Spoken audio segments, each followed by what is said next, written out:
မိုင်မလေးပါကွယ်အရွှေနေငယ်အလွမ်းနဲ့မဆန်လို့ပဲတရားရပြင်းနေမှတဲ့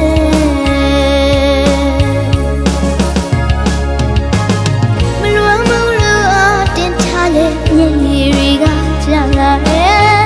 မျိုးတော်ဘူးမေးလိုက်နေဆိုရှင်မထဲကငါရဲ့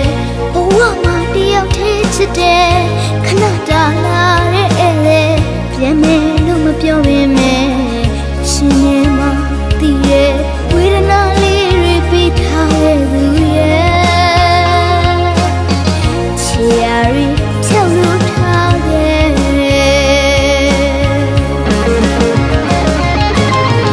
မကောင်းဘူးလို့လည်းချစ်ကိုချက်ပါရဲ့နောက်ခါမချီရဲ့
ချစ်တယ်ခဏတာလာတဲ့လေပြန်မယ်လို့မပြောပေမဲ့